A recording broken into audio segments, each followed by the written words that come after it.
It's time for another installment of Flashpoint. This week, I had the opportunity to talk with Wild Florida.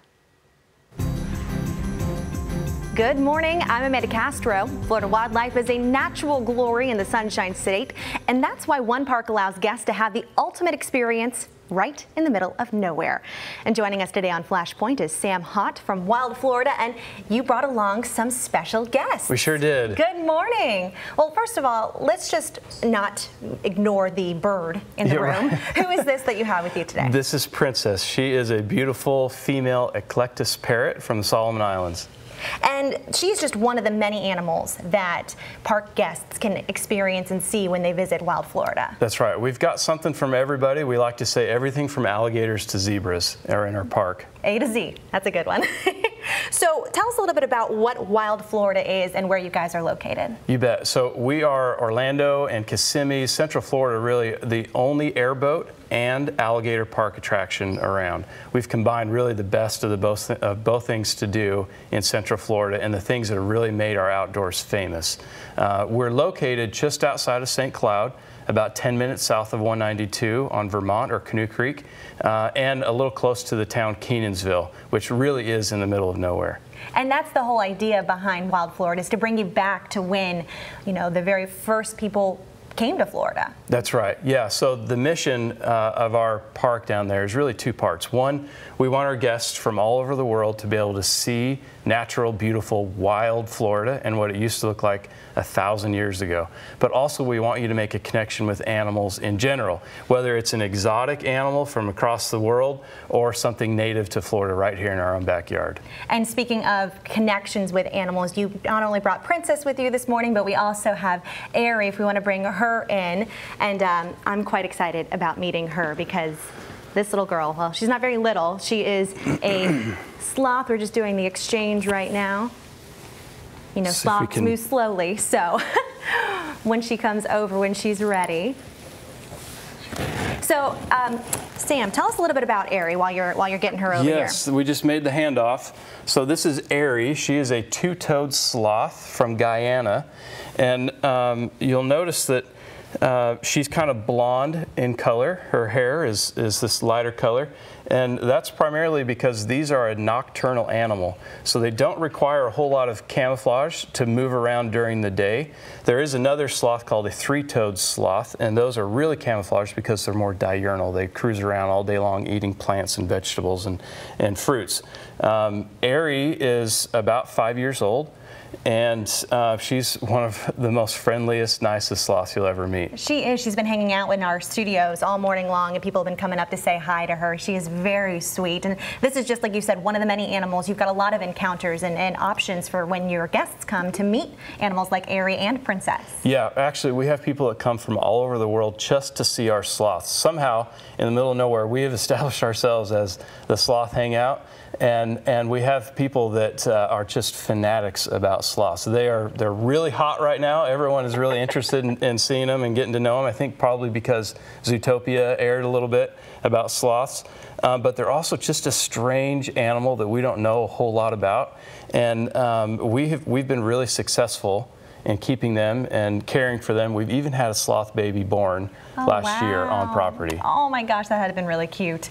So we've got the encounters, we've discussed about that, and you mentioned you have people coming from all over the world, but you guys are doing something special for people that live here in Florida, Florida residents. What are you guys doing over there? That's right. Believe it or not, we've been open for 7 years in June, and so to celebrate our lucky number 7, our 7th anniversary, we're giving away 7 months of free Gator Park admission.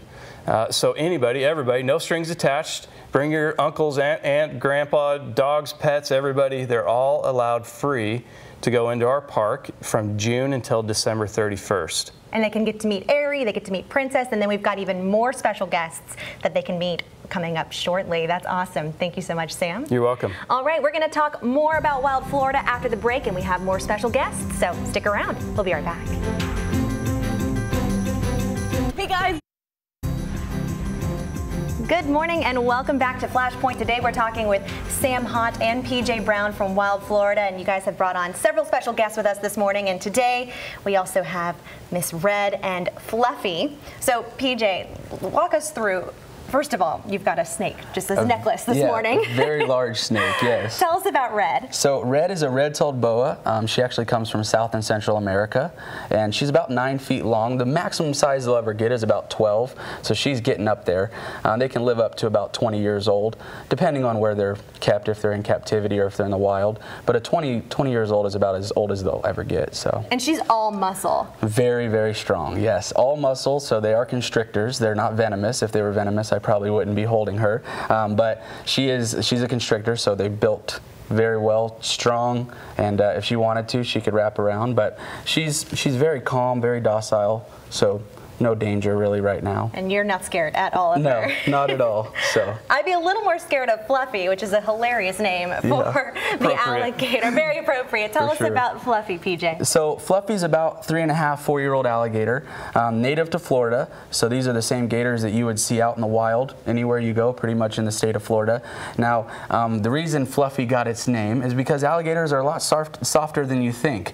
They're very soft leather, so it's kind of a little funny thing that we do, but it's a cute little name. Now alligators, they can get very large. So Fluffy's very young, can grow up to about 14 to 15 feet long, and they can live up to about 50 or 60 years old in the wild. So he'll get a lot bigger than he is right now. And you've got a ton of gators out of Wild Florida, right? Yes, ma'am. Out in the wild, when you go out on an airboat tour, we have over 1,500 that's averaged out by the biologist just in the water that we operate on. And then the ones in the park, we have over 100 different alligators, from small little hatchlings all the way up to 14 to 15-foot gators. So. And your guests can actually meet the gators like Fluffy, exactly, right? Yeah. They have the opportunity to interact with them. They can hold them, get their picture taken with Fluffy, and then they can feed some of our really big alligators as well in our gator pond. Those videos that you guys have, those are some big gators that you have out there. Oh yeah, bone crusher and jawbreaker. They're some of our biggest. Well, that's definitely different than Fluffy. That's a way different name than Fluffy. They get their name for a reason. So you have kind of touched on what you guys offer out there. What are some of the more popular, and Sam, you can chime in, popular events or tours or experiences that you have out at Wild Florida? For sure.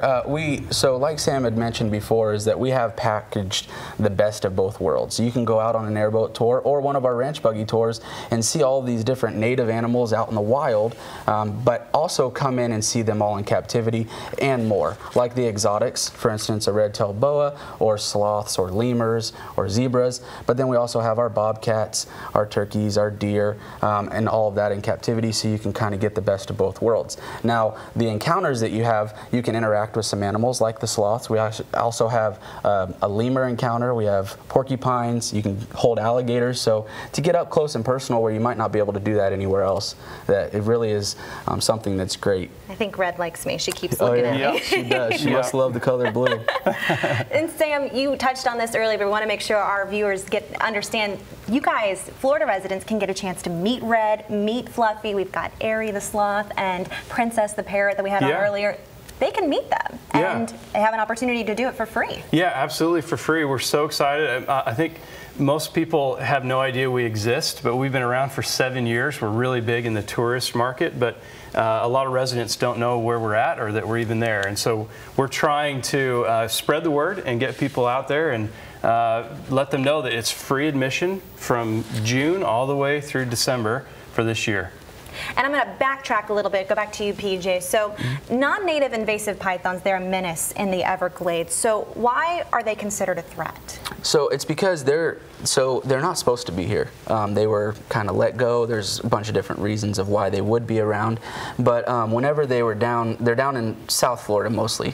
They're not, she's getting a little tight around my neck. But, a little uncomfortable. Yeah, but they're actually, they're not this far north yet. I think there's only been really one sighting, but down there, and the reason that they're such a, I guess, a nuisance is because they're actually eating some of the food in the ecosystem that would be food for other animals. So they eat a lot of rodents, little mice, rats, and then also rabbits, and that's other food for, say, our red-shouldered hawks or our native eagles. And so by them taking away that food source, then those red-shouldered hawks or eagles need to go and find a different food source, and so they're taking other food from other animals, and so by doing so, it's just causing kind of a havoc down there. But there are people that their job is to go out and capture these invasive species and not kill them, but sometimes relocate them. So a lot of the animals, and we do the same thing with alligators here in the state of Florida, when they become a nuisance, they become too familiar or friendly towards people, then they need to be taken away. And so by doing that, we actually take a lot of those animals in